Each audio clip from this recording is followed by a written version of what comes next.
Salut, on est sur l'ouverture de la saison nationale de VTT Cross Country et on va aller à la rencontre du Giant France Mountain Bike Pro Team. Salut les gars! Salut Lionel! Giant France Mountain Bike Pro Team, effectif 2023, 5 pilotes. C'est ça. Eh bien, Marc Collant, donc pilote cross-country olympique et partie marathon. 38 ans, donc catégorie master.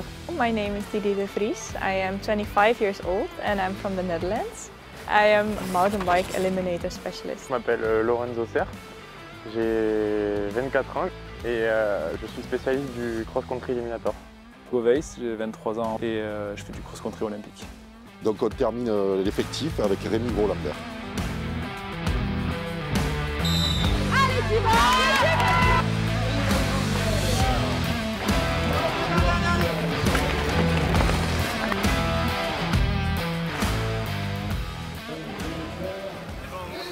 When did you start to ride mountain bike? I started riding mountain bike when I was 7 years old. I did some local races and I joined a local club. And after that, I won a few races and then we were like, maybe we should take it national. And that went very well. So we started to decide to go international. After that, I had a very difficult period because I had a lot of overtraining. And that resulted in making my thyroid sick. So I had to step back from cross country, and then to keep fun in cycling I started to do eliminator.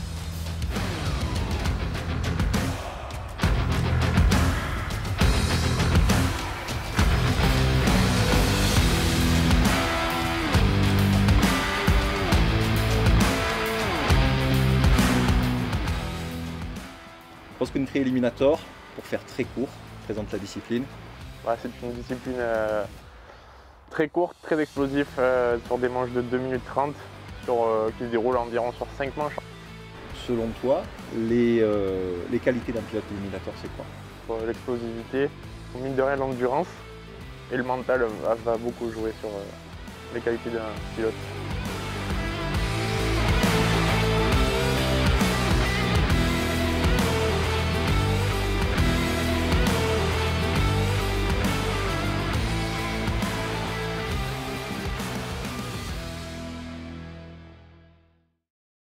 I saw you yesterday on your bike. Yes, I think the feelings are quite good.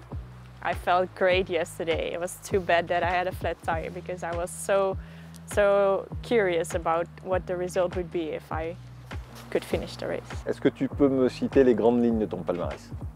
Moi, j'ai été plusieurs fois vainqueur de Coupe du Monde. J'ai gagné 3 Coupes du Monde, dont 2 en Italie, à Volterra. J'ai fait 2 fois 3e au championnat du monde en Chine, à Chengdu. I've been Dutch champion 4 times, Yeah. cross country. Cross Country olympique Yes. classé? Yes, Yeah, yes. nice. I was for a long time 5th in the junior world rankings. Alors j'étais vainqueur à la Coupe de France en 2007 Espoir. Et ton meilleur résultat sur une manche de Coupe du Monde? Alors c'est 3e sur Madrid en Espoir. Et des podiums en Coupe de France XCO. Des podiums dont des... Dont une victoire à Marseille Ouais, je quelques me années souviens, maintenant. celle-là.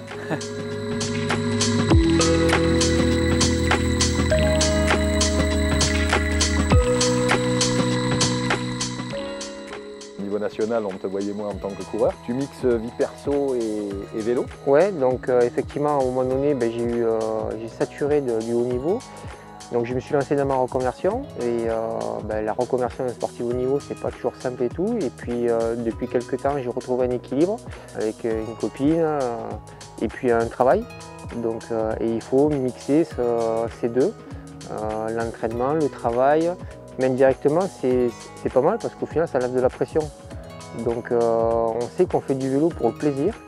Bien sûr j'ai envie de gagner, bien sûr j'ai envie de faire bien. L'entraînement en général, il y a le tien, mais il y a la discipline de l'entraînement. Oui, effectivement. Alors, dans mon cursus, j'ai fait une licence TAPS et passé un brevet d'État pour être entraîneur. Et du coup, aujourd'hui, effectivement, j'entraîne des pilotes de haut niveau. Dans la notion de partage et d'entraînement, tu as aussi un rôle vis-à-vis des plus jeunes de l'équipe. C'est venu naturellement, mais d'être entouré de jeunes, c'est motivant, c'est plaisant. Donc, et puis c'est très enrichissant pour moi et pour eux peut-être aussi, quoi. Enfin, en tout cas, je l'espère. Tu devais nous parler d'objectifs sur cette saison. Alors cette saison, bien sûr, ça va être un titre de champion de France master en XCO.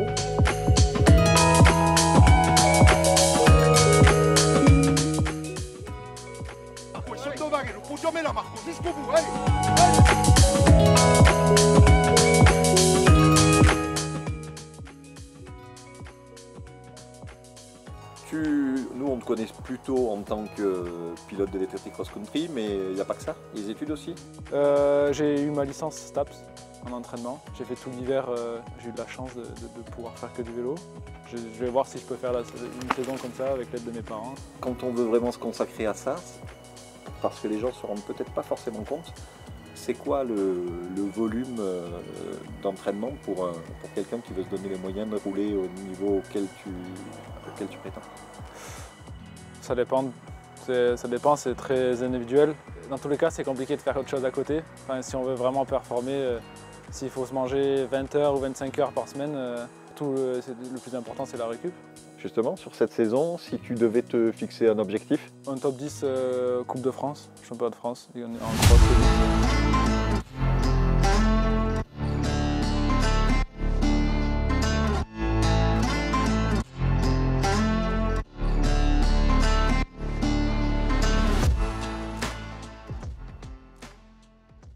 You live in the Netherlands, you are in a French team.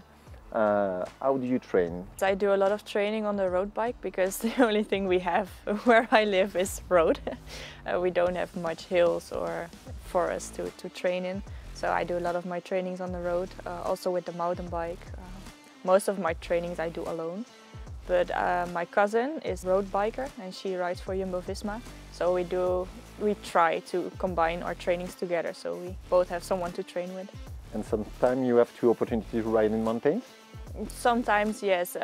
With the team, we have a contract with Orshare, and it's good for me because then I can go there and train in mountains. If we have to talk about future, what is your main goal for this season? For this season, I really want to win a medal on the European Championships or World Championships. It's really a main goal for me.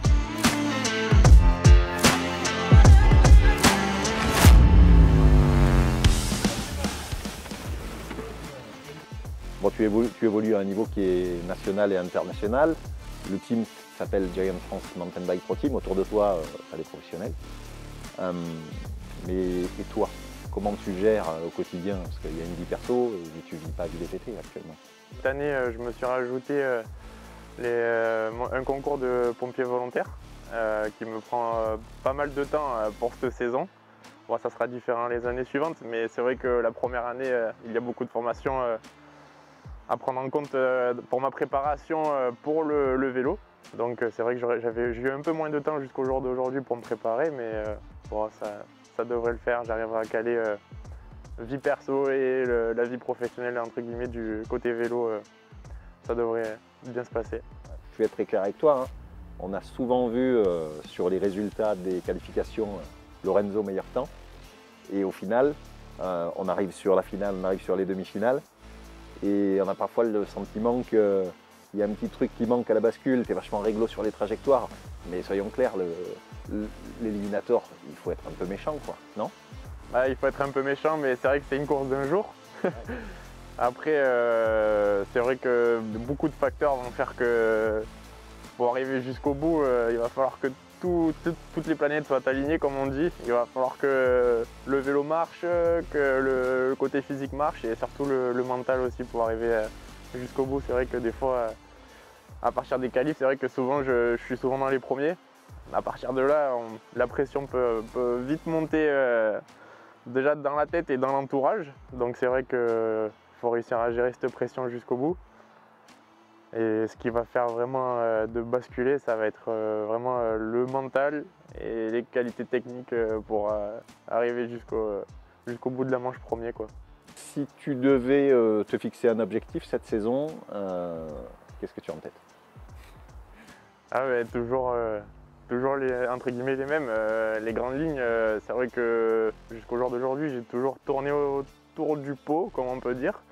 C'est vrai que j'ai toujours eu ma place de vice-champion. Je vais quand même essayer d'avoir ce titre une bonne fois pour toutes. Allez. Quel titre?